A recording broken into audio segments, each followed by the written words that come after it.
Hey everybody, Jimzip here. Quick tutorial today. I'm in the middle of working on a set right now, and it's a set that has some big fat floor tiles. And I thought I would just go over really quickly how to whip up one of these tiles, because it's an effect that I have seen gets asked about a lot. People always want to do dungeons, and especially side-scrolling dungeons, where they need kind of this 3D effect in 2D. So let's dive in, and I'll show you how to do it. With the and the fucking with the things and the summer with the fire and the willow. Whoa!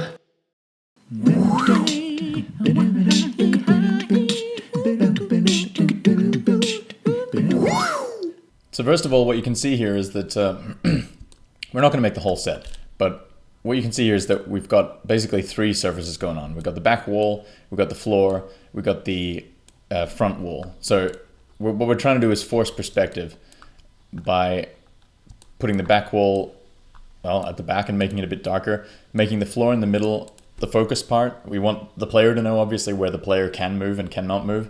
So that middle section is going to be the lightest, it's going to be highlighted, or just a bit different, just to make sure that people know that that's where they can wander.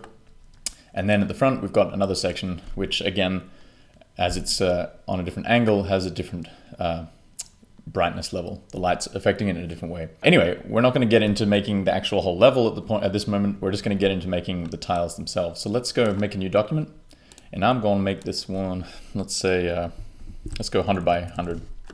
Nice little square. There we go. Of course, you want to start out with the palette that fits whatever your project is. For this one, I'm just going to choose a blue color. So two different shades of blue here. Cool. And that might be too dark. We'll find out in a second. So now the first thing you're going to do is draw the tiles. What you should do when you're designing the first couple of tiles is have a reference image. You can see that on my other document here, I've got the character from my game standing there, just so I know how big the tiles are going to be in comparison to everything else. It's a good idea to do that. This one I'm not really going to worry about it, because I just want to show you guys how it's done.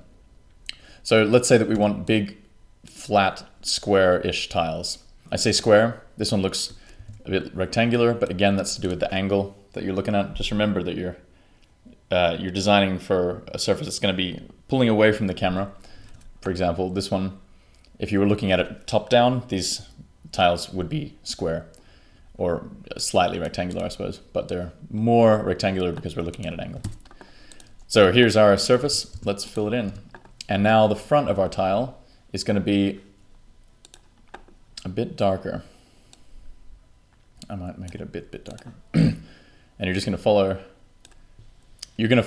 the lines of your tile down, and depending on how thick you want it, just stop wherever you want.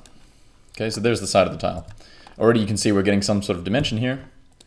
For the top, we want to give this tile a bit of an edge, a distinctive edge or lip. So we're going to go a little brighter than our original blue, and you can just trace along the front like that. Again, you can see already that we're getting a bit more dimension now.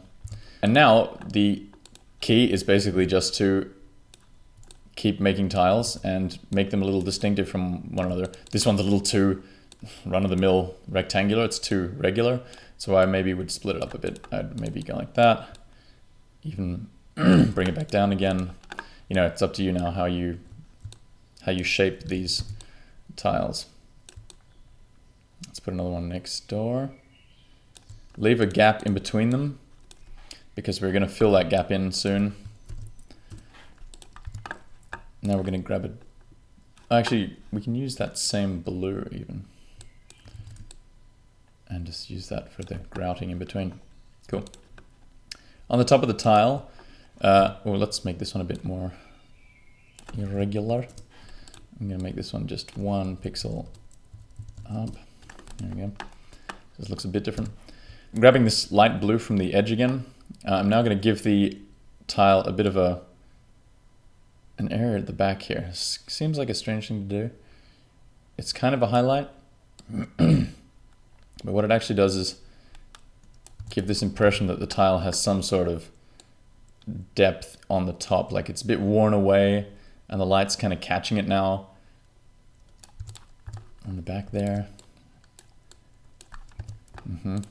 Let's also give these tiles a bit of pock marking. Remember always where your light is coming from in the scene. In this case, I'm tricking it a wee bit because I have this lip at the front.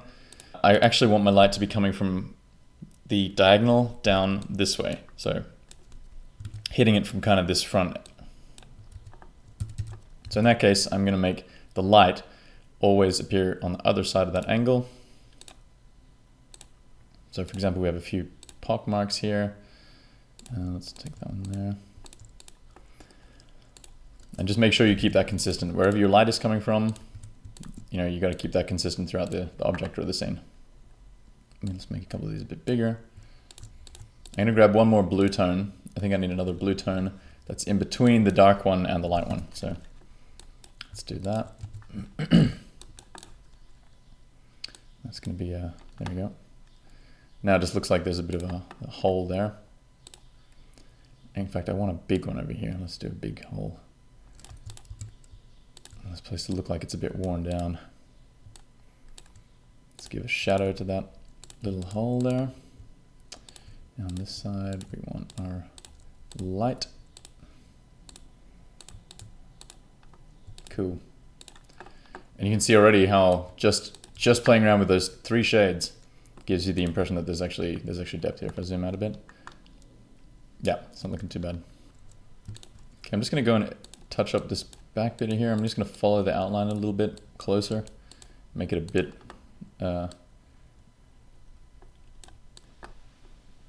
bit irregular here, but I'm just gonna follow this contour at the back here a bit more closely. Just giving it about a pixel at each edge. I may have made these a wee bit too big. All right, I'm just gonna make these a wee bit smaller. So I'm not super happy with how they're looking. Okay, cool. Now what you generally want to do is stagger your tiles so they don't all look, I mean, you could have a grid of tiles if you wanted that were just, for example, like that, so they just fit together, you know, in a chessboard sort of style. But the way I actually feel looks a bit better is when it's a bit irregular, and that means staggering it just by a pixel or so, by half a tile or so, by 1 pixel. That would not make much difference. I'm also rounding the corners of these just to give the tiles a bit of a soft, weathered look, so they look like they've been sitting there for a while. Let's give this one a lip again. He's actually, yeah, that's fine. Same thing, I'm gonna give this one this highlight at the back here. Break it up a bit. Okay, and now what we can do is we can actually give these guys chips and stuff, a couple of chips on the front here. Again, remember where your light's coming from. Oops. This will just give it the look that something's damaged it at the front, or that it's just worn away a little bit.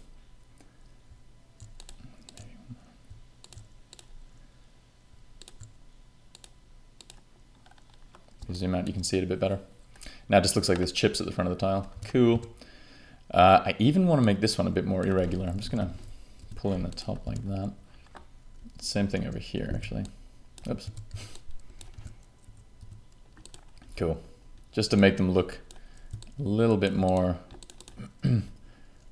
unshaped. There.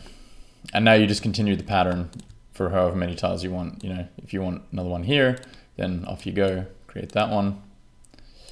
And then just remember to fill in the grouting with that dark blue.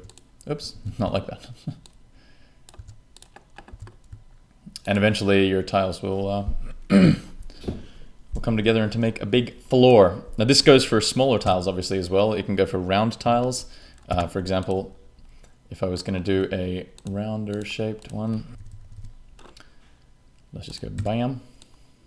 Let's make him a bit smaller this time.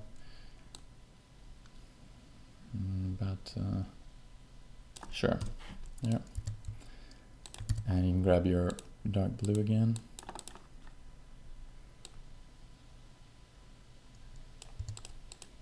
Round is a bit harder though, because you're not going to be able to fit them together as you would with the squares, obviously. But you can play around with the effects and you'll probably come up with something pretty cool. For example, you could tile them, you could tessellate them a bit, maybe like that. And that looks pretty cool, actually. And then just play around with the highlighting, however you want to see these tiles highlighted. That might look kind of nice like that. Yeah, give them also a few dings and stuff. And that is a very quick tile or block tutorial. I hope you guys liked it. Stay tuned for more videos. I'm Jimzip. Ciao. Pixorama. Pix-o-rama.